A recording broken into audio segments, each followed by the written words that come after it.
Vamos de novo. Então tá, meu povo.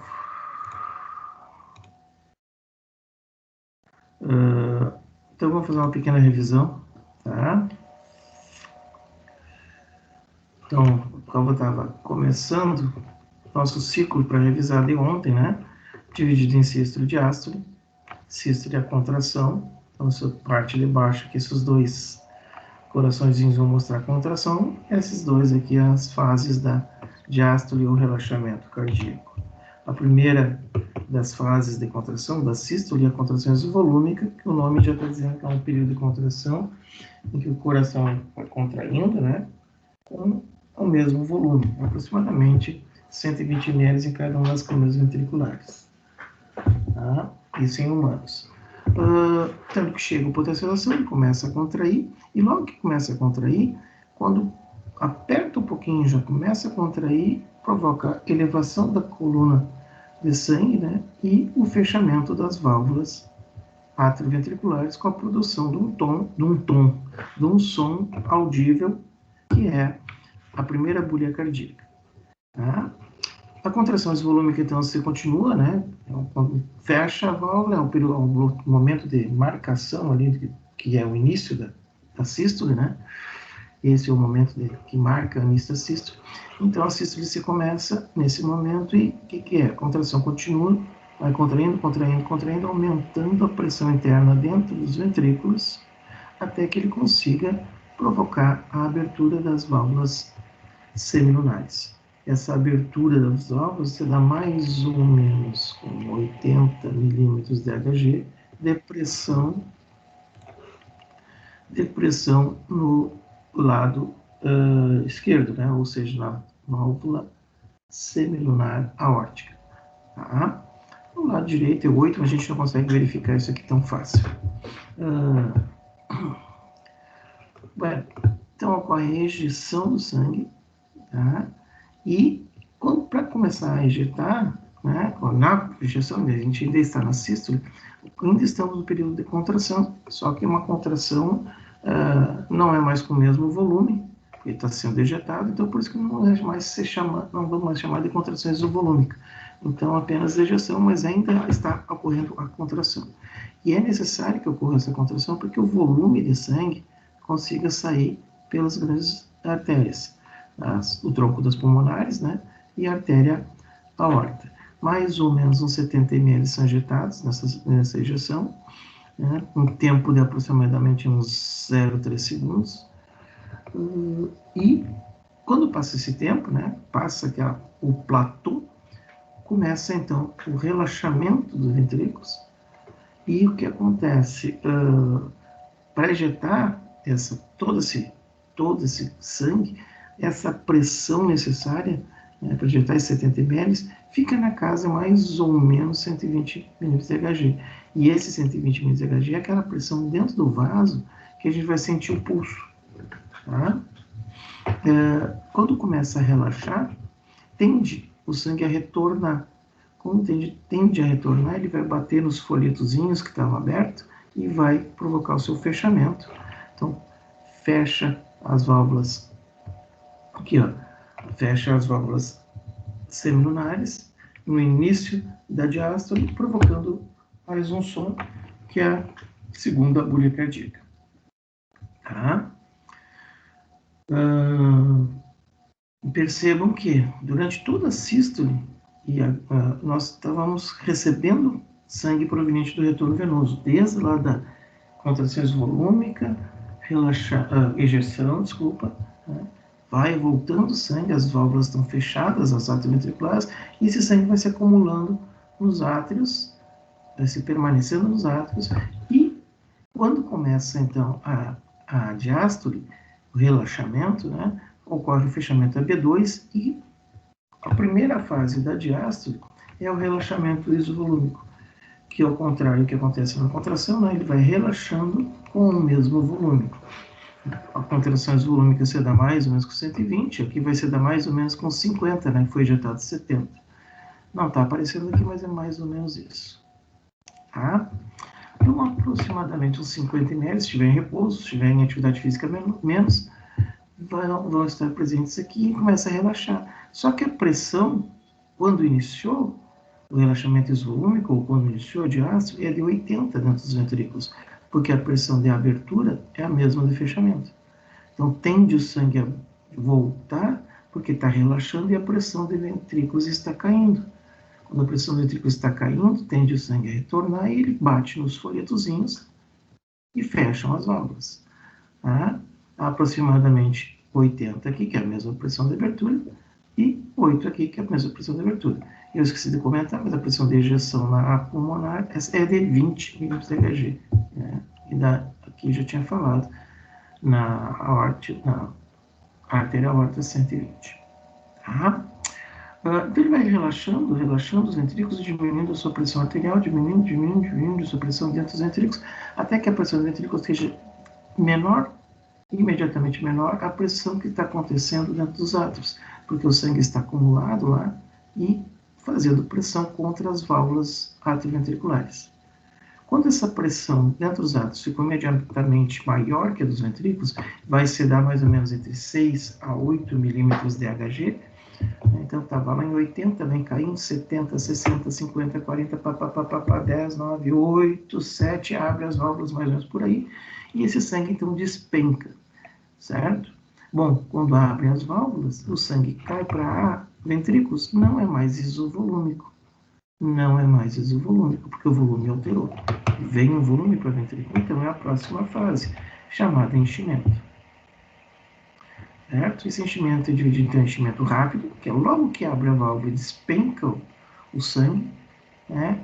Que eu disse para vocês que é um barulhinho de passar água de um copo para o outro, mais ou menos, né? Esfriar a mamadeira, né? Passa o leite de uma xícara para o outro, é o chua, chua, que é a terceira bulha cardíaca, não audível ao esteto, apenas com fonocardiografia, né? Fonocardiograma, e nesse enchimento rápido, todo aquele sangue que se acumulou pelo retorno venoso nas fases anteriores, cai dentro dos ventrículos, mais ou menos uns 70 ml, ou melhor, 70% do volume total. Tá? Caiu, o coração ainda está relaxando, porque cai em 6, 7, né? Ele vai para 5, 4, 3, tem um período que está relaxando. Né? Não, começou a contrair. Só que não tem mais sangue, já despencou tudo. Então essa fasezinha chama de diástase. Né? E que o sangue continua retornando para átrios, só que como o ventrículo ainda não contraiu, não fechou as válvulas, e átrio também não contraiu, ele apenas escoa pelas paredes lá e cai em ventrículo. Um pouquinho, 10 ml mais ou menos, uns 5%. Tá? Bom, em seguida então chega a energia, o potencial de ação para contrair átrios, e átrios contraem e ejeta então os 25% necessários para fechar os 100%, ou seja, os 120 ml. Eu disse para vocês que átrios contraem como uma bomba em escurva. A bomba em escurva é aquela bombinha do conta-gota, do xaropezinho do conta-gota, né? Que tem um êmbolozinho de vidro, aquele frasquinho, a tampinha, né? É uma borrachinha e para dentro fica um vidrinho. Você tira a tampinha, aperta, puxa líquido, bota lá no copo, aperta, ejeta o líquido. Certo? Só que uma bomba escurva faz as duas coisas ao mesmo tempo, ou seja, quando tu aperta ela, puxa e joga para frente, puxa e joga para frente. Então, o que acontece com o ventrículo? Ele puxa, ele suga e joga para frente. Como é que ele faz isso? Porque quando ele contrai, ele diminui o tamanho do coração. Ele aumenta o espaço da caixa torácica. Então, ele diminui a pressão dentro da caixa torácica. E o que ocorre, então, ele suga o sangue para dentro do coração mais rápido. Então, aquele volume que ia chegar, chega mais rápido na unidade de tempo. Então, ele completa os 25%. Né? Funcionamento como bomba e escova. Esse é o nosso ciclo. Aí vai chegar novamente o potencial para o ventrículo, contrações volúmicas, ejeção, relaxamento volúmico, enchimento. E aí vai 60, 70 vezes por minuto, milhares, milhões de vezes na vida. Então, tá aqui como eu mostrei antes, né? Nossas válvulas atrioventriculares abertas, né, na diástole, e as semilunares fechadas, e na sístole, o contrário, as atrioventriculares estão fechadas e as sendo o nariz aberto, que é o período de ejeção, né? Vai contrair. Na verdade, isso aqui é o período de ejeção. Se tivesse tudo fechado, eu diria para vocês que contrações volúmicas. Né? Tá? Bueno, então é só para revisar, para relembrar, que hoje a gente vai falar de débito cardíaco. O que é débito cardíaco? Débito cardíaco é o volume de sangue ejetado à frente em 1 minuto.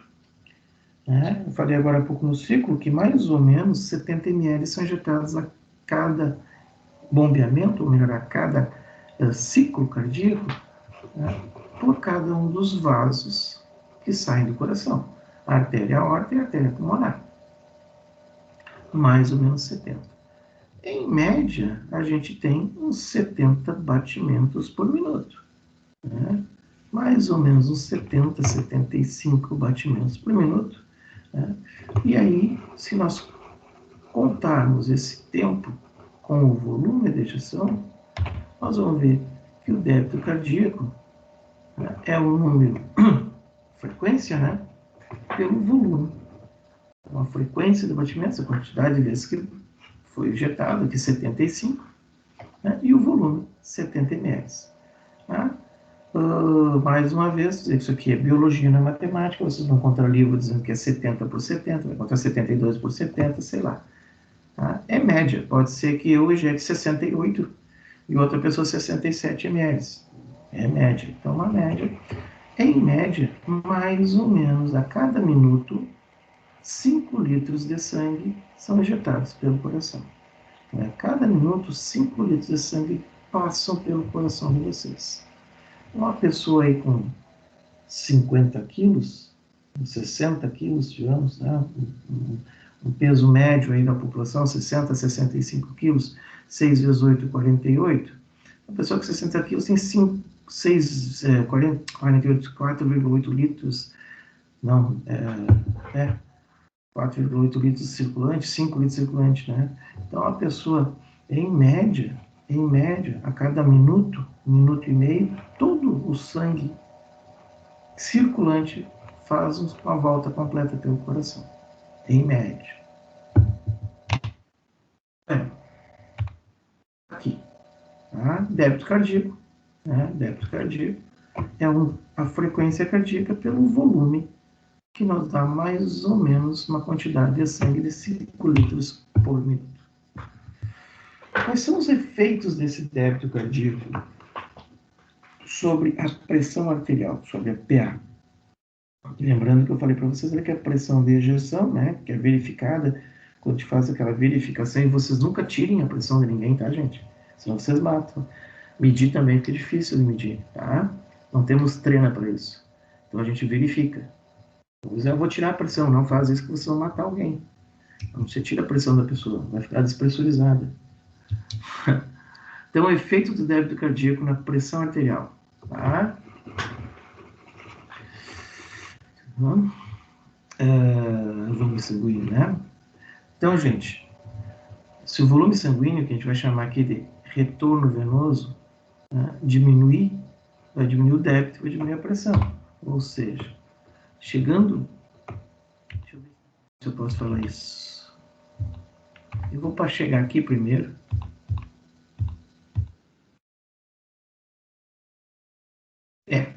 Esse é o slide, depois eu volto lá. Eu quero falar uma coisa primeiro, tá? Deixa eu ver se é esse slide. Não.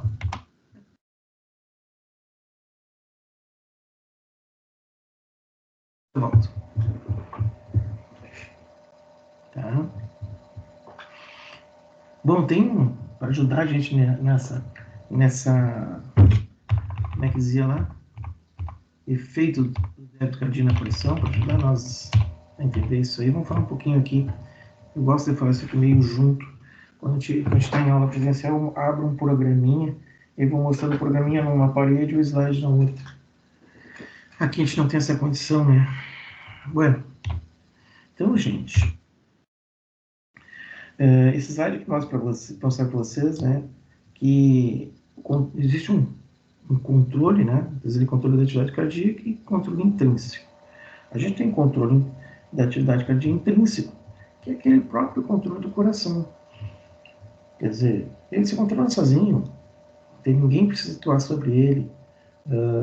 Sozinho ele se polariza, diz para vocês, aquelas células elétricas, aqueles neurônios que provocam as frequências cardíacas, né, o nosso material, o nó atrioventricular e todo aquele monte de feixe, eles são independentes. Eles têm seus canais de sódio sempre abertos, então eles sozinhos fazem isso. A gente chama de controle intrínseco porque é próprio do coração, é dele, não precisa nada de fora. Tá? Quando ocorrer um controle extrínseco, e vai ocorrer, que pode ser que o sistema nervoso autônomo simpático esteja atuando no seu coração, ou o antipático, ou melhor, parasimpático esteja atuando no seu coração, ou algum hormônio esteja atuando sobre o seu coração, aí é uma coisa de fora, então ele é extrínseco. Mas se falando em controle intrínseco, né, a gente percebe que, agora mesmo de manhã, vocês levantaram, né, logo que levantaram, às vezes levanta muito rápido, dá uma tonturinha, né, não dá tempo, parece, de ejetar a quantidade de sangue necessária, e aí dá uma tontura. Vocês tomam um susto, a frequência cardíaca aumenta sozinha. Então, enfim, vocês deitam para dormir, diminui o batimento, diminui a frequência, diminui o volume. Então, existe diariamente, e em todos os momentos, né, diversos momentos por dia, melhor dizendo, né, diversos momentos por dia, existe uma alteração na nossa frequência e nossa força cardíaca. Tá? E por falar em força, a força se reflete na pressão. A força se reflete, melhor dizendo, no volume de sangue ejetado. Então, o volume pela frequência vai me dar o débito. 70 ml por 70 batimentos, 4, 7, 7, 49, 5 litros. Fica nelas por ali pela média. Tá? Então, o volume, a gente vai falar que esse volume depende muito da força que o coração contrai, né? E a frequência é do número de despolarizações daquele sistema elétrico. Bueno, existe uma lei que esse tal de cara aqui, esses caras aqui, o Frank e o Starling, os dois fizeram, um postuladozinho, assim como existe a primeira lei de Newton, a segunda lei de Newton, né? Lei de não sei o quê. Aqui tem uma leizinha também, a lei de Frank e Starling. E essa lei diz o seguinte, que o coração de qualquer animal, nosso, o coração dentro de um limite fisiológico normal, ou seja, sem tu precisar explorar ele demais, dentro do seu limite normal, tá? E digo limite fisiológico, atividade física, correr, dormir, ficar sem estresse ou com estresse, enfim, a normalidade do coração é essa, aumenta a frequência, ou seja, o coração dentro do limite fisiológico normal consegue injetar à frente todo o sangue que ele recebe do retorno venoso. Tá? Mais ou menos isso que a lei diz. Né? Coração dentro do limite fisiológico normal ejeta à frente o sangue proveniente do retorno venoso. Tudo bem. Tá? Eu trouxe só para falar do Frank Starling. E a gente vai ver que isso é verdade. E vai depender principalmente do volume sistólico, da frequência cardíaca, do trazendo volume e a força, e a frequência. Se eu alterar a força, vai aumentar a ejeção, e a frequência vai aumentar a ejeção. Vai entrar no reloginho aqui. Eu vou ter mais frequência, né? Por exemplo, se eu continuar agitando 70, eu tiver 100 batimentos, mais frequência, eu vou agitar 7 litros. 100 vezes 77, né? 7 litros. Se eu continuar injetando 75 aqui, mas aumentar a minha força, né, e injetar 100 ml, vai para 7,5 litros. Então, a força está aqui, né? Volume. Né? E a frequência que vão reger o próprio coração. É uma coisa meio complicada, mas a gente já vai entender isso. O que acontece? Voltei para o slide lá. A musculação é uma fibra muscular. Quer dizer, ele é formado por músculos, né? E músculo, como a gente falou lá em contração muscular, esquelética e tudo, diz para vocês que o músculo é elástico. O músculo é elástico. Ele consegue se deformar e voltar ao tamanho normal. E se vocês pegarem aquelas borrachinhas de dinheiro, né? E quando a gente estava em aula eu fazia isso, pegava os alunos que estavam na frente, então eu levava uma borrachinha de dinheiro, e aí tu pega a borrachinha de dinheiro assim, aquelas amarelinhas, e com a mão direita tu pega bem na pontinha dela, e com a mão esquerda tu Se quer que ela faça o contrário, puxa ela assim e bota no braço do colega. E ameaça. Essas lojinhas de dinheiro, né, essas borrachinhas, uma borracha, um elástico, se pegar um elástico e esticar ele, quanto mais tu esticar, e aí tu soltar uma das extremidades, quanto mais tu esticar, mais forte vai ser a contração. Então, se chegar numa pessoa, né, com a borrachinha ali, um elástico, e puxar uns 3 centímetros e largar, não vai fazer força nenhuma. Vai mal encostar na mão da pessoa. Né? Agora, se puxar uns 15 centímetros para trás aquele elástico e soltar, vai bater com força, vai machucar a pessoa. Né? Então, o que eu quero dizer para vocês é que o nosso coração, ele se estica. Ele é elástico. Ele se adapta. Né? Eu disse para vocês aqui que a gente tem uma capacidade de 120 ml em cada uma das câmaras ventriculares, em média. Mas isso aqui, gente, pode ser alterado e é alterado. Coração elástico, é músculo, não é um copo de vidro que vocês botam 200 ml. Copo de requeijão, aquele, né, que todo mundo tem em casa, que é 200 ml, cabe no copo de requeijão. Não tem como vocês botarem 500 ml dentro, não vai caber. 210 já não cabe. Né? Coração dá. Aquele 120 é uma média em repouso. Vocês na frente do computador agora assistindo a aula, vocês estão injetando mais ou menos uns 70 ml e cabe 120 no coração de vocês. Se vocês começarem a atividade física, começar a correr em volta da sala e bater, fazer polichinelo, enfim, vocês vão ver que vai começar uma atividade diferente no coração de vocês. E vocês vão começar a injetar mais e começar com maior frequência também. Tá? Então, essas alterações são normais, são fisiológicas. Certo? O que eu quero dizer? Eu estou dizendo que quando a gente começa uma atividade física, tá? Vocês resolvem agora levantar e sair correndo, o que começa a intenção, logo que vocês começarem a atividade, a frequência e a força do coração de vocês está normal. Está ali 5 litros aqui. Então, 70 por 70. Você sai correndo. Aquela ação, aquela ação física, né? Fazer polichinelo, fazer abdominal agora na sala que vocês estão aí, essa ação vai provocar contração, principalmente dos músculos esqueléticos. Esses músculos vão contrair muito mais as veias que estão nele e o retorno de sangue vai se dar em maior quantidade. Aumentar a pressão dentro dos vasos venosos. Retorna mais sangue para o coração na unidade de tempo. O sangue é o mesmo, só que ele passa mais rápido. Então ele retorna mais sangue na unidade de tempo. Então, em vez de chegar... Porque se ele está injetando, cadê o meu injetando? Se o coração está injetando 70, é porque está chegando para ele 70. Não tem como o coração injetar 70 se chega a 5 ml para ele. Não tem como o coração injetar 70 se vai chegar 100 ml para ele. Se chegar a 100 ml, ele vai ter que injetar 100. Se chegar a 5, ele vai injetar só 5. Ah, mas a reserva, não. Tudo bem.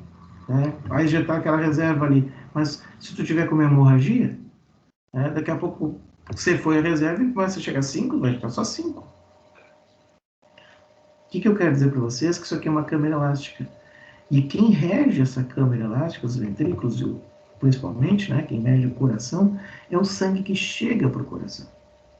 É o que chega para o coração. É o retorno venoso. O retorno venoso, que pode ser alterado e é alterado ou por exercício físico, fisiologicamente, por exercício físico, por uma desidratação, por uma diarreia, por uma perda de líquido, patologicamente por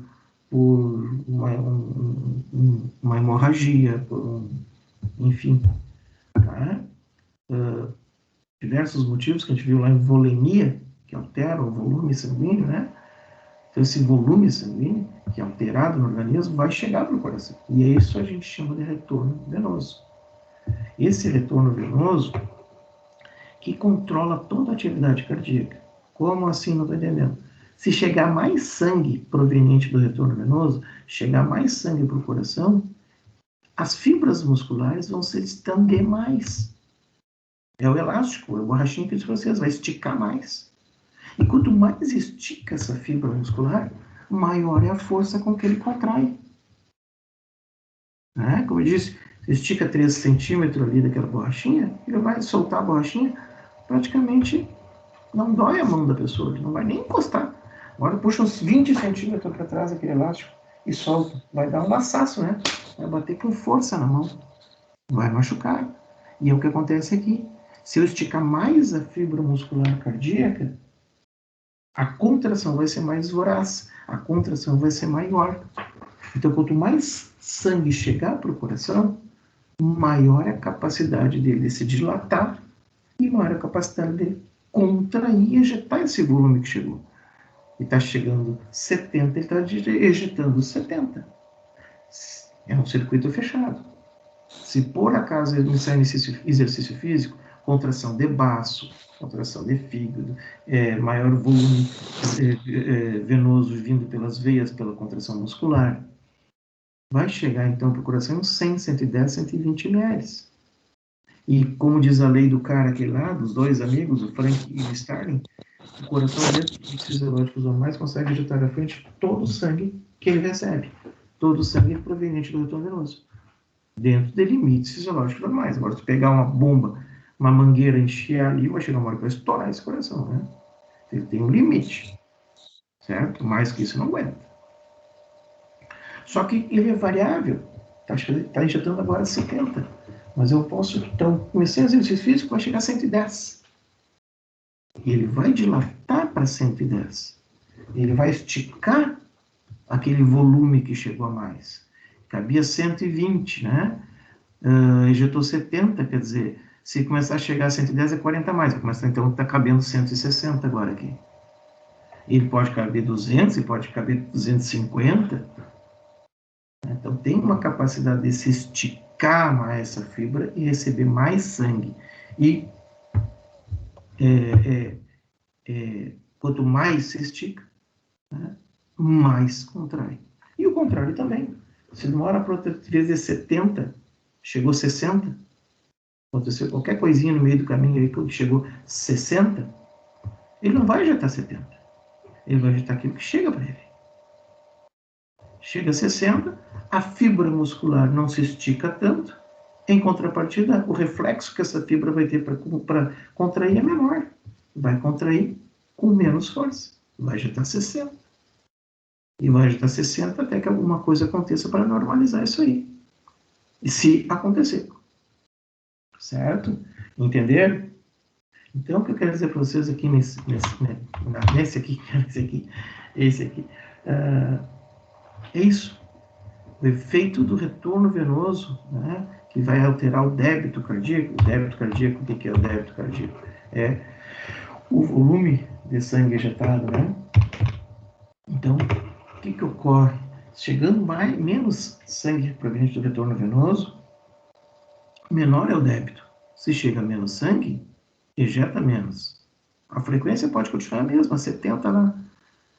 Né? Só que em vez de ejetar 70 e menos, eu vou ter ejetando 60. Então 7 vezes 7 é 49. Assim, arredondando para 50. 7 vezes 6, 42. Quer dizer, 4 litros. Já está quase 1 litro a menos, 700 ml a menos. Né? No minuto. Tá? Então, chegando menos sangue proveniente do retorno venoso, menor é o débito. Consequentemente, a pressão arterial é menor. Lógico. Voltei aqui. Para mim, ejetar aquele 70, o coração fica contraindo e aumentando a pressão para ejetar 70. Agora, se eu vou ejetar só 50, o coração dá uma contraidinha, deu. A pressão não vai chegar a 120. É porque não tem como, não tem sangue para isso. Tem menos volume.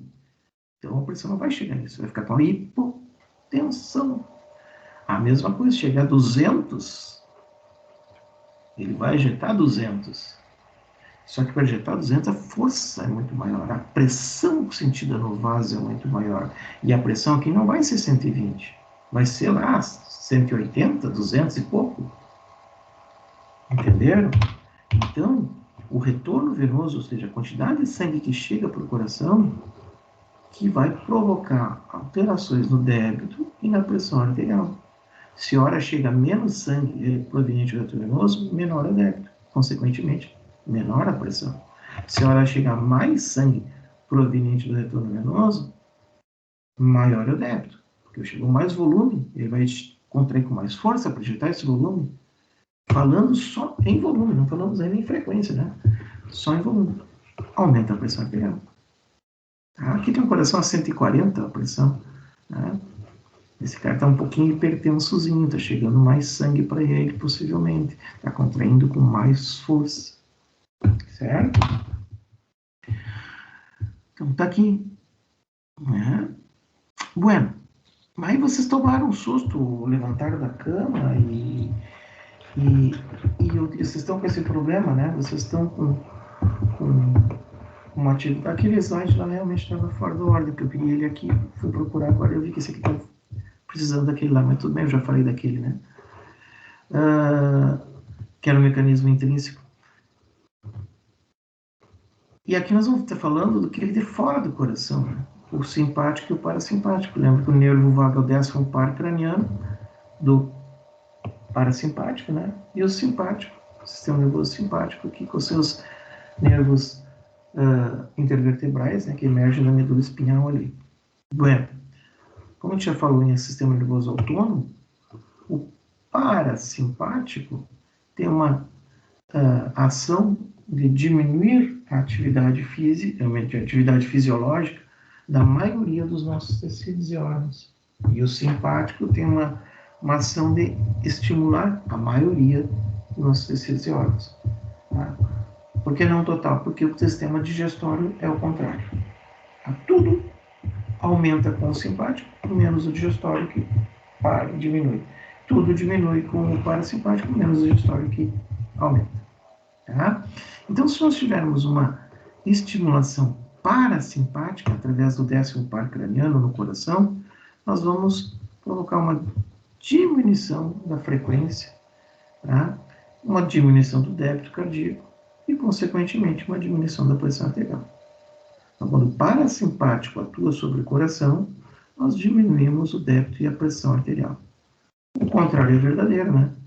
Se esse faz isso, o outro faz aquilo.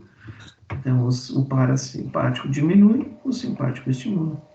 Então, um aumento da pressão, né? Opa, está lá embaixo. O parasimpático provoca um aumento da frequência, um aumento do débito, e, consequentemente, um aumento da pressão arterial. Esses sistemas elétricos, nervos simpático e parasimpático, eles atuam diretamente lá no nó sinoatrial, alterando a frequência de disparo deles. Sozinho, ele dispara 70 vezes por minuto. Se chegar um estímulo do simpático, ele vai disparar mais vezes por minuto. Se chegar um estímulo do parasimpático, ele vai diminuir essa frequência. Em vez de 70, vai disparar 60 ou 50 vezes por minuto. Certo? Regulação da atividade cardíaca, eficiência cardíaca na medida pelo débito cardíaco, que é a força de contração versus o volume sanguíneo. Assim, a regulação da atividade cardíaca é determinada pela regulação neural da frequência, sistema nervoso autônomo, nervos superiores, reflexo Brady, que eu já vou falar aqui, que é tudo isso aqui. Regulação do desempenho miocárdico, mecanismo de Frankenstein, regulação intrínseca, sistema nervoso autônomo. Tá. Só para encher linguiça esse slide aqui, não falou nada para nós. Bueno, aqui é outras... quem gosta de nomes, né? Gravar o nomezinho dos caras, tem o reflexo Bindrig, né? Que é um reflexo que é a aceleração do ritmo devido ao aumento da pressão sanguínea do ato direito ou das veias cavas. Foi descrito por esse cara aqui, né? E hoje é determinado como o do retorno venoso. Nada mais que a gente já falou, né? Ou seja, aumentando a pressão dentro do ato direito, está chegando mais sangue proveniente do retorno venoso, ele vai esticar as fibras, como eu já falei para vocês, vai contrair com mais força. Agora, o que acontece? Chega mais sangue, ele estica as fibras atriais, musculares atriais e as ventriculares também. Quando chega mais sangue no átrio, você tem que lembrar que aquela célula que despolariza o átrio, aquela célula que provoca a frequência, cardíaca aumentada ou normal ou diminuída, né? O nosso sinoatrial, que é o conjunto de células nervosas, melhor dizendo, aquele conjunto de células, ele está aderido à parede do átrio. Então, se vocês esticarem o músculo, vocês vão estar esticando aquela coisinha que está colada no músculo. Você vai estimular ele também. Então, quando aumenta o volume do retorno venoso, eu provoco, já de imediato, né, maior força de contração. Mas também altera a frequência de contração. Porque aquele nó sinoatrial que está grudado na parede, ele está grudado na fibra. E se a fibra se estica mais, estimula ele. Então, ele tem um estímulo a mais. Então, nós temos, com o retorno venoso, já tinha falado para vocês ali, chegando mais retorno venoso, aumenta a pressão arterial porque aumenta a força. Mas aumenta mais também a pressão arterial porque também aumenta a frequência. Então, se chegou mais sangue proveniente de retorno venoso, vai aumentar a força de imediato. E a frequência também, porque vai estimular lá no átrio direito, né, o nosso sinoatrial. E esse do Moreg, que nada mais é que é um reflexo dos vários receptores que a gente vai ver agora. Tá? Que produzem alterações através do sistema nervoso autônomo. Que é isso aqui. Tá? Então, aqui está mostrando o coração, ó, os nossos nós sinoatrial, o nó ventricular, o sinoatrial, aquele que está na parede do átrio direito, que controla o número de disparos, porque ele é o primeiro, dispara mais vezes, né? Então todos entram na cadência dele, ele dispara mais ou menos 70 vezes por minuto. E o nó ventricular é aquele que está bem na válvula ventricular direito, que dá uma parada no tempo aqui, para que átrios e ventrículos não contraiam ao mesmo tempo. Vou falar desse cara aqui, né, que está aqui, então quando chega mais sangue, estica mais ele. Tá? E aí ele também, pelo slide anterior, falando ainda, né, vai ser estimulado. Bom, aqui nesse slide a gente enxerga o coração, em vermelhinho, né, tá os canais, os caninhos, né, os feixezinhos, né, os nervinhos que chegam ao coração do sistema simpático. Em azulzinho, tá os nervos e a localização onde eles chegam no coração do sistema parasimpático, tá? O nervo vago. Então percebam que o parasimpático ele atua muito mais sobre a frequência do que sobre força, músculo. O simpático atua muito mais em força, músculo, do que em frequência. Mas ele também atua na frequência, tá? Tem um raminho que vai e chega pertinho aqui, ó, mas pouco. Tá? Ele provoca muito mais, então o simpático, ele provoca muito mais ações na força de contração e pouca ação sobre a frequência. Ah, mas não altera? Altera, mas não grandemente.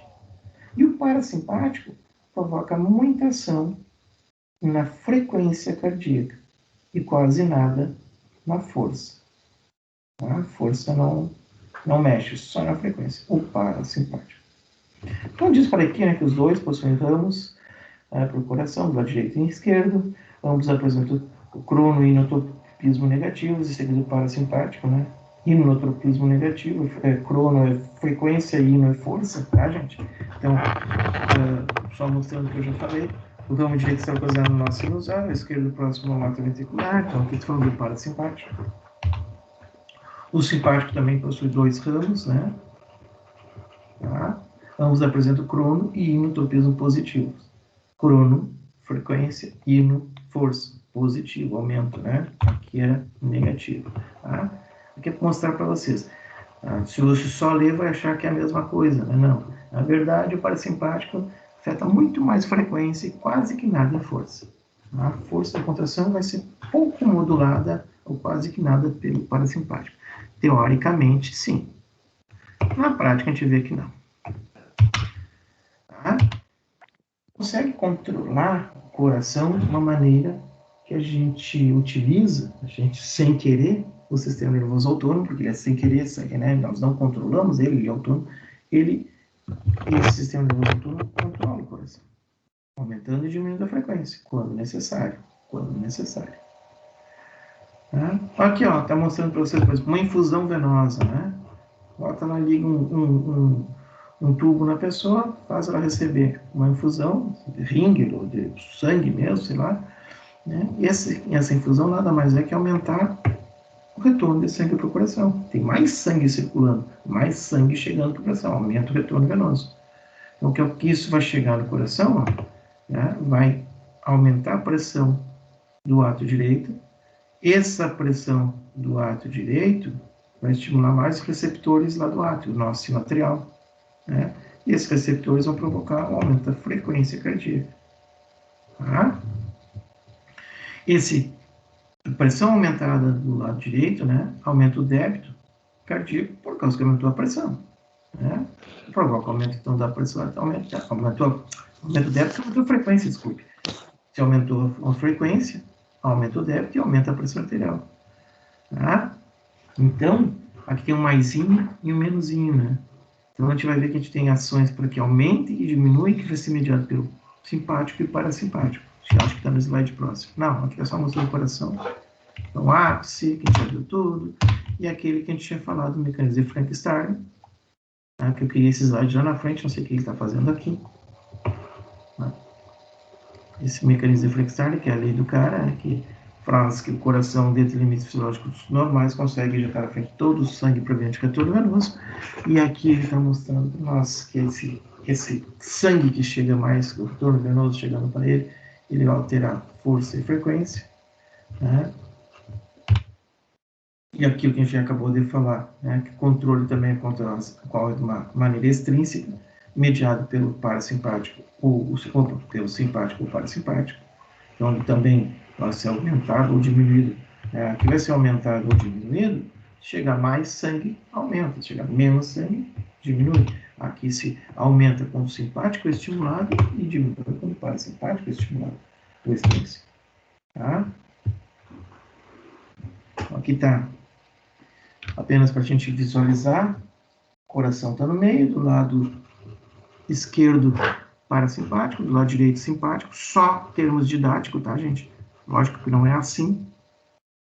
Como aquele outro slide lá mostrou, aquela outra imagem mostrou, chega dos dois lados para o coração, tanto um par de nervo craniano, né, um par, né? Então o nervo vago é um par, as cadeias simpáticas são impares também, então chega sempre dois. Mas aqui, para não ficar tão tumultuada a imagem, ficou só de um ladinho, tá? Mas tem o outro chegando de cada lado.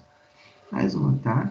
Lembrando, então, lá dos nervos autônomos simpático e parasimpático, né, que ambos são vias, na via motora sempre são divididos em dois ramos, né?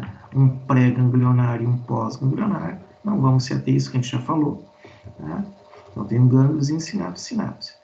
Tá? E aqui os neurotransmissores liberados.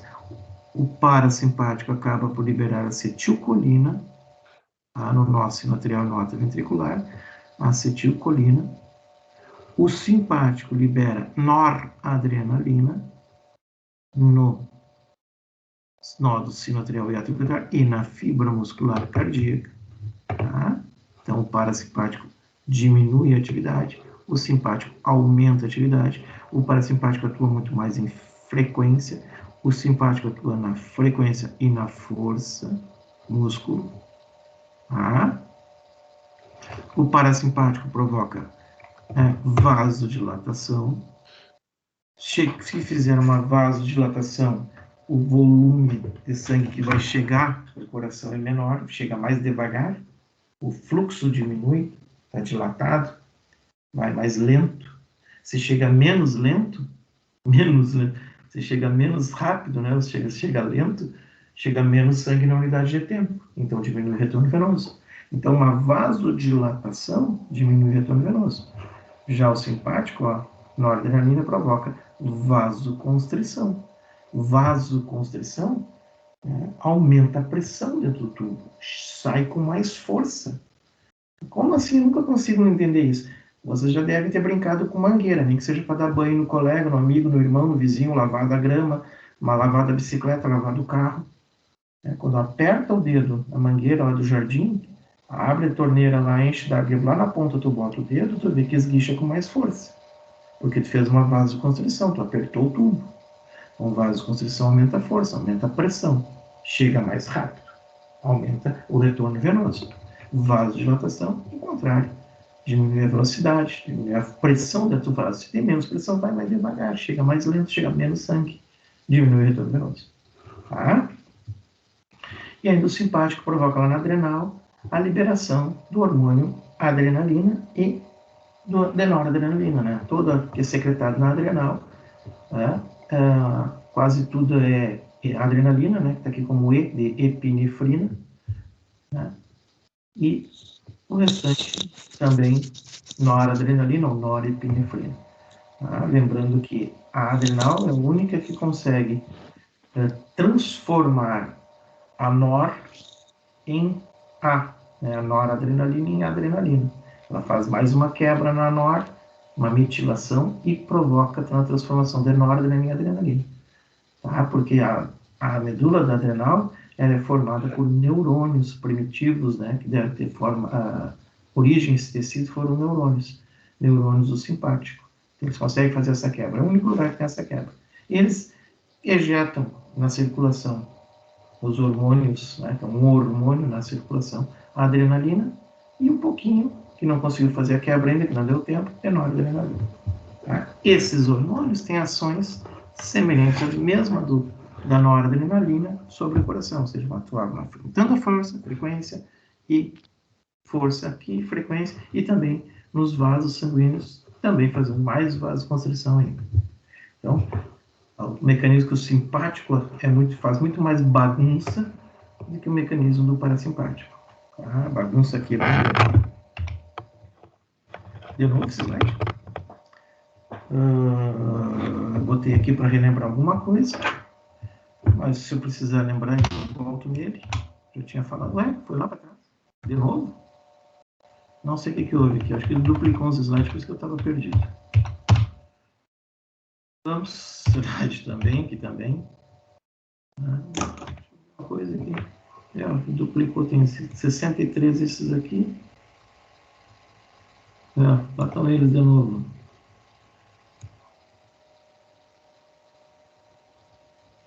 Os copinhos estão aqui no 48. E os copinhos estão aqui no 62, 63. Duplicou. Então foi alguma encrenca que eu devo ter apagado, copiou para o lugar errado.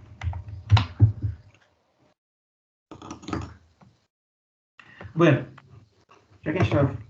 Então, isso aqui, tudo que eu falei, gente, antes aqui, gente, débito, a quantidade de sangue, os efeitos do sistema nervoso e do sistema nervoso aqui, e do retorno venoso sobre o coração, é para falar de controle da pressão arterial. Então, tudo aquilo ali nada mais foi que uma introduçãozinha para a gente conseguir chegar aqui agora e entender isso aqui. Tá? Você entender o controle, vocês tinham que entender o que acontece no coração e quem é que mexe nesse coração. Que é o retorno venoso, que é um mecanismo intrínseco, ou seja, o próprio coração se adapta ao que está chegando, ou o extrínseco, que é o simpático e o parasimpático. Esses mecanismos provocam alterações cardíacas, certo? E a gente vai falar então desses mecanismos para tentar controlar a pressão arterial. Que a gente tem, como eu tinha dito para vocês, diversas situações no nosso cotidiano. Vocês estão sentados agora, de repente está tomando chimarrão, tem cafeína, aumenta a pressão, né? Sai correndo, aumenta a pressão, de repente vai lá, alguma coisa, toma um remédio, provoca vasodilatação, diminui a pressão, vai lá, faz xixi de líquido, diminui a pressão, enfim. Vocês têm diversas ações diárias, né, no cotidiano que provocam alterações na pressão. A gente não acorda a 12/8 e vai dormir a 12/8 todos os dias. Tem momentos que sobe, tem momentos que baixa. É fisiológico. Tá? Por exemplo, você sai correndo, quando você faz exercício físico, vai subir a pressão de vocês. Ela vai ficar alta até quando? O resto da vida? Não, vai ter que ter um mecanismo para controlar essa pressão. Vocês vão dormir, a pressão diminui. Né? Mas 12/8 vai estar ali em 11/7, 6, 11/6, para diminuir essa pressão. E vai ficar assim até o quando? O resto da vida? Não, até vocês acordarem, até ter um mecanismo fisiológico que mantenha ela na normalidade. E a normalidade é biologia. O que é normal para mim, às vezes não é normal para vocês. Bom, então quais são os mecanismos que fazem controle da pressão arterial? Nós temos dois mecanismos. O primeiro é o mecanismo neural, ou relação a curto prazo. Ele é mais rápido dos dois. Ele ocorre em segundos a minutos. Ele acontece através de uns receptores de pressão chamados baroreceptores. Esses receptores, eles estão localizados na curva da aorta, aqui, e na bifurcação das carótidas.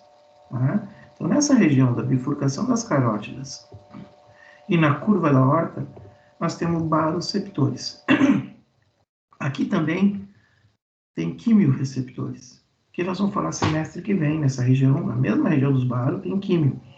Que semestre que vem a gente falar em respiratório, vocês vão ver que esses químios leem a química do sangue. Eles percebem como é que está a gasometria, muito CO2, pouco CO2, muito oxigênio, pH, como é que está. Tá? Mas hoje, falando só de pressão, nessa região da curva da aorta e da bifurcação das carótidas, a gente tem os tais de baroreceptores. Esses baroreceptores nada mais são receptores de estiramento, ou seja, eles percebem, da mesma forma, semelhante que eu falei há pouco do nosso sinoatrial que está grudado à parede, eles estão aderidos à parede do vaso. E toda vez que o vaso dilata, eles estão ligados ao vaso, eles percebem o estiramento do vaso. Se vocês colocarem o dedo no pulso de vocês, vocês vão sentir a pulsação. Bota o polegar no pulso de vocês, o polegar da mão direita sobre o pulso esquerdo, ou vice-versa, vocês vão sentir. Bom, tem a veiazinha ali, tem a artériazinha ali, tem a pele, tem músculo, tem tudo. Depois no dedo tem a derme, epiderme, até chegar no receptor, vocês estão percebendo. Né? Tem um monte de barreira e mesmo assim vocês percebem aquele pulso. Imagina um negócio ligado direto sobre o vaso. Cada vez que você sente a pulsação, nada mais é que o vaso se dilatando. Então o vaso dilata porque passou um fluxo de sangue ali. Aquele sangue injetado passou ali e esticou as paredes. Foi uma onda de sangue que passou. O coração injetou, veio aquela onda de sangue, estica as paredes, aumentando a pressão, diminui a pressão. Você está com o dedo ali, vocês percebem. E esses baroreceptores, ou receptores de estiramento, eles estão nessa região e percebem, então, as alterações nas pressões nesses vasos, nesses locais. Bem na saída do coração e naqueles que estão indo nutrir o sistema nervoso central. Tá? Para saber se está indo bom, está indo bem a pressão, se está indo mal a pressão, o que está acontecendo. Então, eles são apenas receptores. Eles estão localizados aqui, são receptores e tem vias aferentes, que levam essa informação captada lá para o tronco, por tal centro vasomotor. Eles percebem e enviam essa informação para o centro vasomotor. E dependendo do que está acontecendo, o centro vasomotor pode abrir mão do sistema nervoso autônomo simpático ou parasimpático para normalizar essa pressão. Aqui esse cara está 12/8, nada está acontecendo, tranquilo, tranquilo, né? Então está aqui. Agora no caso de uma hipertensão, esse aqui estava 12/8, né? Então se o cara tiver com a hipertensão, ou seja, se a pressão tiver aumentada e lá na curva da aorta e na bifurcação das carótidas, né, nos seios carotídeos aqui, na bifurcação das carótidas, nós tivermos alteração da pressão, no caso, aumento da pressão, eles vão perceber. Esses receptores percebem e mandam essa informação lá para o centro nervoso do tronco, o centro vasomotor. Certo? Então, em caso de hipertensão, né, essa informação vai chegar lá no sistema nervoso central, lá no bulbo, né, lá no trato solidário do bulbo, o centro vasomotor, e vai provocar o quê?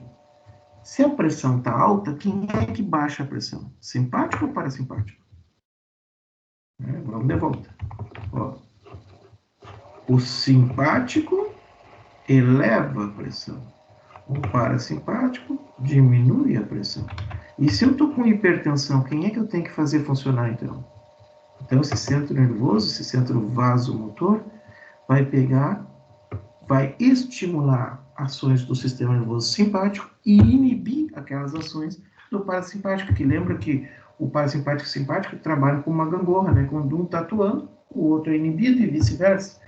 Então, o centro vasomotor vai estimular o sistema simpático, o sistema parasimpático, e o parasimpático, então, vai diminuir a frequência cardíaca, vai diminuir a força de contração e vai provocar, né, a vasodilatação através da liberação de ácido nítrico nesses vasos e a vasodilatação. Com isso, dilatando, o fluxo é menor, diminui o retorno venoso. Então, só a vasodilatação já diminuiria a atividade cardíaca. Porque daí nós vamos entrar naquele controle intrínseco, né? Chega menos sangue, menos retorno venoso, controle intrínseco. Chega menos sangue, dilata com menos força, ejeta menos. Tá? Mas ele também atua diminuindo, então, diretamente a frequência e a força. Na verdade, o parasimpático, né? O parasimpático vai atuar, ele atua muito mais sobre a frequência que a gente já viu. A força, praticamente, diretamente, é muito pouco. Então, a alteração da força vai se dar mais pela vasodilatação, porque vai provocar um retorno venoso diminuído.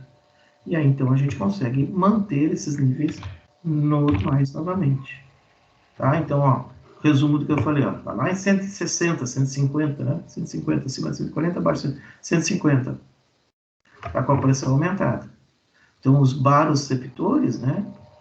Então, esses receptores de estiramento, os baroreceptores percebem essa informação, mandam a informação ao centro vasomotor, né? Então, o centro vasomotor vai estar com mais impulsos chegando nele, vai aumentar os impulsos a ele. Esse centro vasomotor vai estimular o parasimpático, inibir o simpático para estimular o parasimpático. Aí o parasimpático vai aumentar o diâmetro dos vasos, vasodilatação, diminuir a força, a frequência, né, a frequência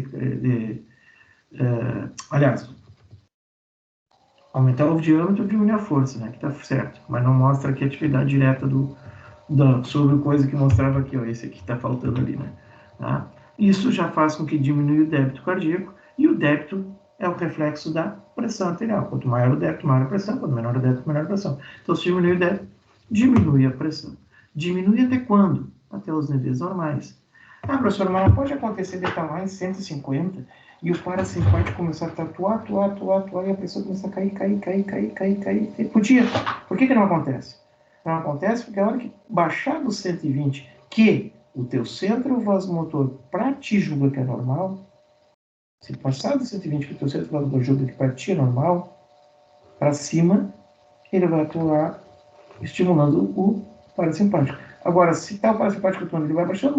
Quando chegar aqui em 119, ele vai sim, os receptores vão perceber, ó, caiu, não pode. Ele vai fazer o quê? Manda informação para o centro vasomotor e estimula o simpático. E o simpático traz para cima de novo. Então, por esse motivo, eu disse que para cada pessoa uma coisa. O teu centro vasomotor percebe que a tua pressão normal é 12, 120. Percebe que a pressão lá do Joãozinho é 180. Né? Depende de cada pessoa. Tá? No caso de hipotensão, o contrário. Então, está baixa a pressão, receptores vão mandar essa informação lá para o centro vasomotor, o centro vasomotor vai estimular o simpático, vai aumentar força e frequência no coração e vai fazer vasoconstrição, vasoconstrição, aumentando o fluxo, consequentemente aumenta o retorno venoso. Chega mais sangue para o coração proveniente do retorno venoso, entra o mecanismo intrínseco, dilata mais as fibras musculares, estica com mais força, estica com mais força, ela vai contrair com mais força, aumenta mais ainda a força de contração. Certo? Então tá lá.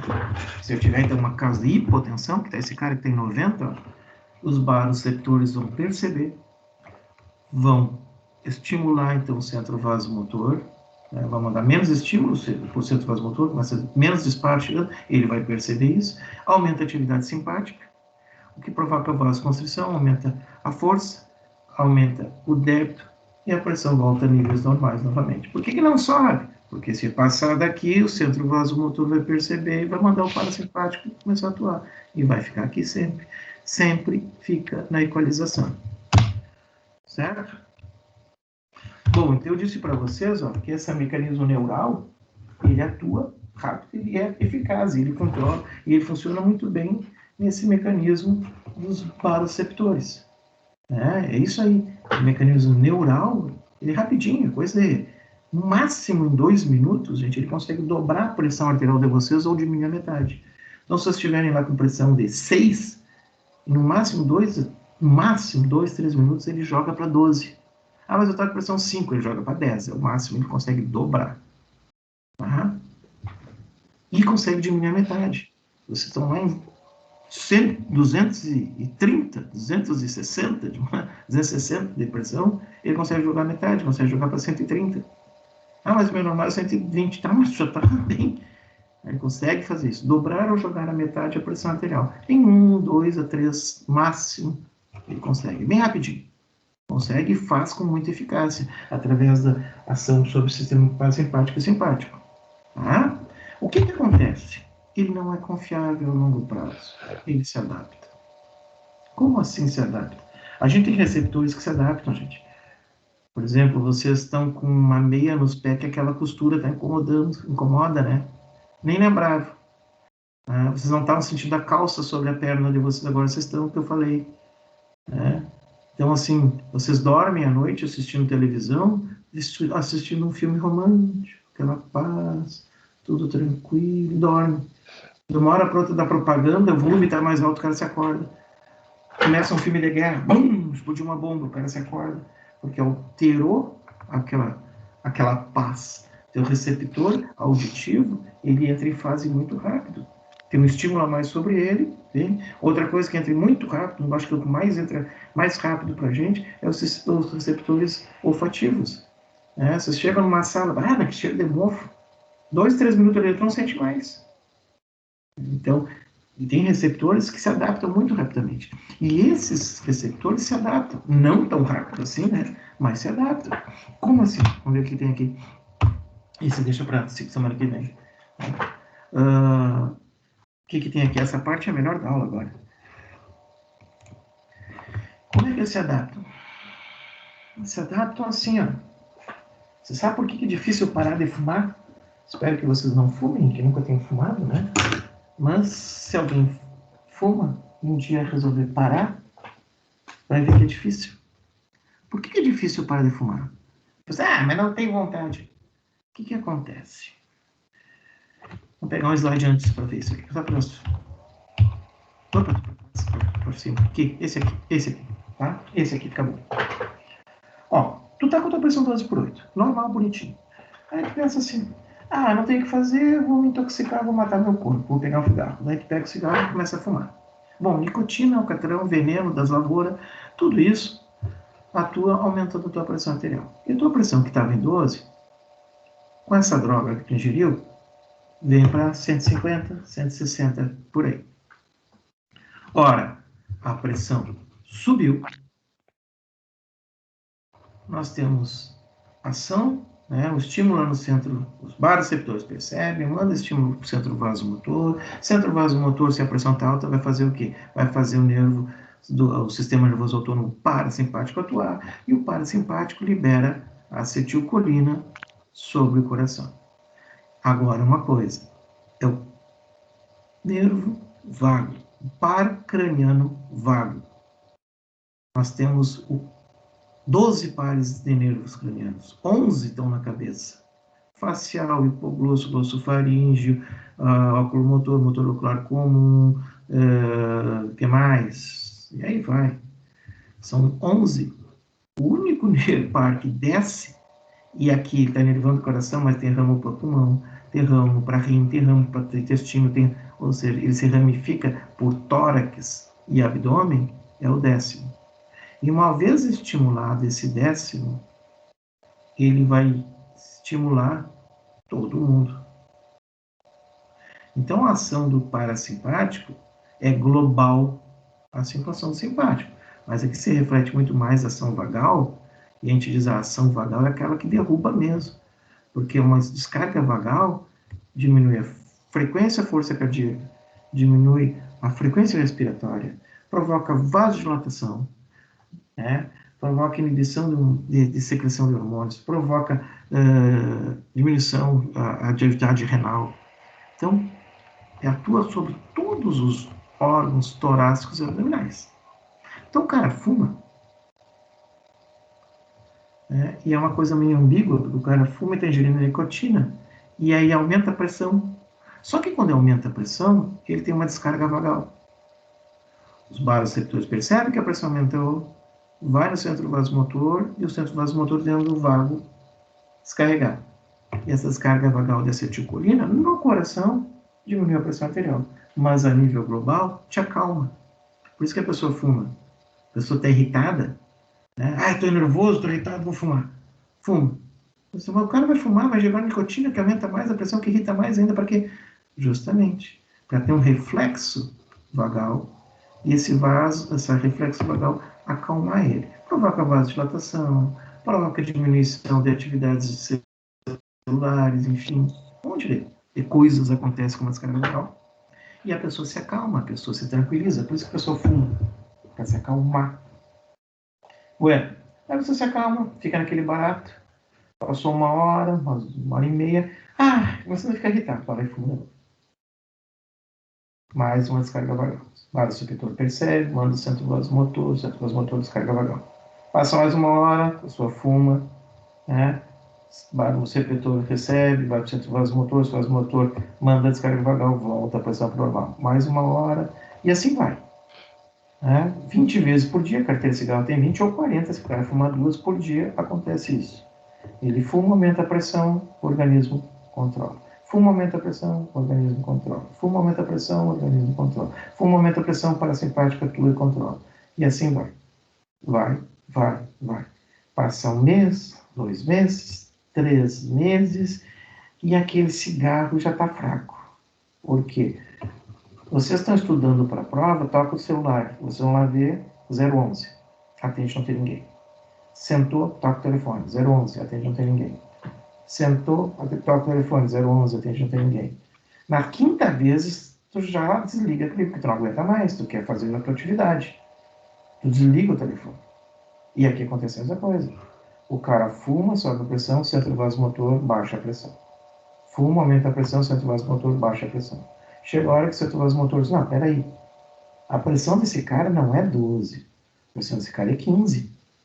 Vou paradentuar, o normal dele é isso. Ah, tá, não. Esse cara, o normal dele é isso.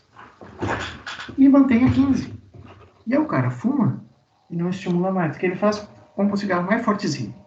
Ou fuma mais vezes por dia, em vez de 1 hora em hora, de meia em meia hora. Ou, depois de fumar, ele toma um cafezinho preto para subir um pouquinho mais a pressão, né?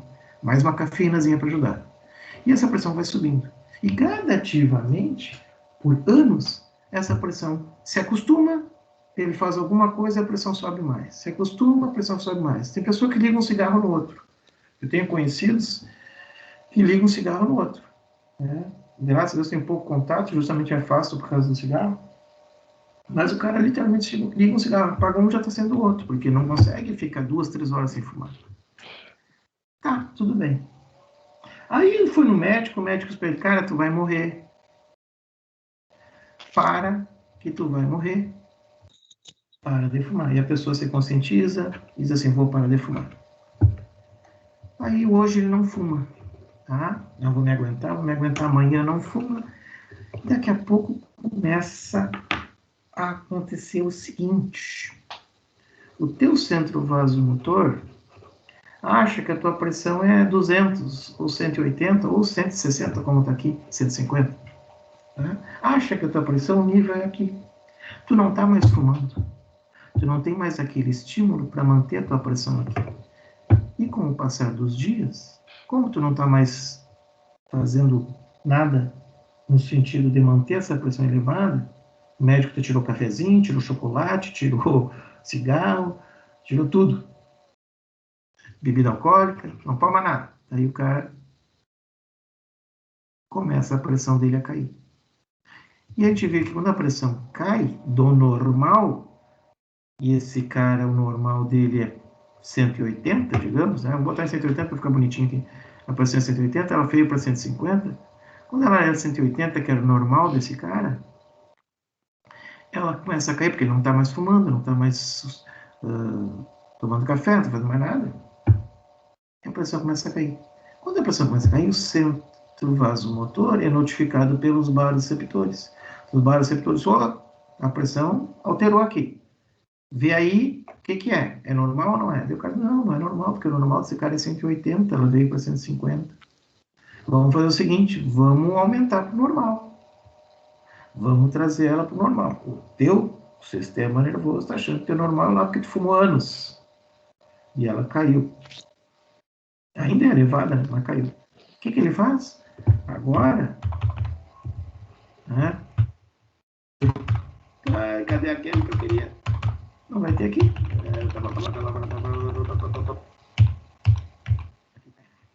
Quando ela cai, o que ele faz? Ah, não tinha as coisinhas escritas aqui, então vou voltar para estar mais bonitinho. Aqui. Tá? Quando ela cai, o centro vasomotor estimula quem? Os nervos do sistema nervoso autônomo simpático. E o simpático atua sobre o coração, fazendo o quê? Liberando noradrenalina, e aquele slide que a gente viu lá, ele provoca a liberação de adrenalina, provoca vasoconstrição e ações que vão fazer com que os níveis da pressão aumentem para níveis normais. E nesse cara era 180. Ora, a adrenalina estimula, a adrenalina deixa a pessoa agressiva, a adrenalina deixa a pessoa irritada, né? A pessoa fica pilhada. Ah, hoje o cara está pilhado, está na adrenalina. Né? Vocês chegam, vocês moram num apartamento e passam no corredor por alguém ou pegam um elevador com alguém está para fumar, tudo. Bom dia, pessoa. Bom dia por quê? Está numa pilha. Justamente por isso que é difícil. A pessoa está sempre irritada, está nervosa, está com gana. E ela sente a necessidade de se acalmar, então ela vai lá e fuma de novo. Por isso que é difícil parar de fumar. Porque quando tu começa a parar de fumar, tu começa o rebote adrenérgico. Né? Porque tu tenta voltar para a tua pressão normal, só que tu tem ações, né, estimulação simpática, que faz com que tu aumente a pressão, porque teu sistema nervoso acha que o teu normal é aquela pressão alta, aquela hipertensão. Então tu vai ficar dias, meses, tentando, lutando, irritado, bravo, pilhado, né? Porque parou de fumar. Isso que é tão difícil parar de fumar. Tá? Nosso organismo tenta manter uma normalidade. O que ele lê como normalidade é singular, é dele. Como eu disse, vocês estão 12 por 8, ótimo, continue assim. Pode ser que com o passar do tempo, ficando velhinho, o coração faça mais força, tem algum entupimento de veia, começa a subir um pouquinho, ele já começa a perceber uma coisa maior. Mas isso, é biologia, cada um tem a sua pressão. E o seu centro vasomotor tenta regular ela dentro da tua normalidade. Tá? Então, o cara fuma, usa droga, aumenta a pressão. Alcoolismo, aumenta a pressão. Qualquer outra, né? Cafeína, né? Eu sou viciadinho em café, eu tomo café 2, 3 vezes por dia. Agora estou bem menos, né? Tomando só, acho que só depois do meio-dia. Quando estava uns mais tempo atrás, eu tomava, acho que umas, sei lá, passava café umas 5, 6 vezes por dia. Agora estou bem tranquilo, em casa eu tomo só depois do almoço. Mas é isso. Porque o cara... Aí agora... Ah, não. Mas você já tem condição de me responder. Bom, isso aqui fica para hoje, isso aqui para a próxima. Você já tem condição de me responder lá uma coisa que eu perguntar para vocês, ou até para gravar.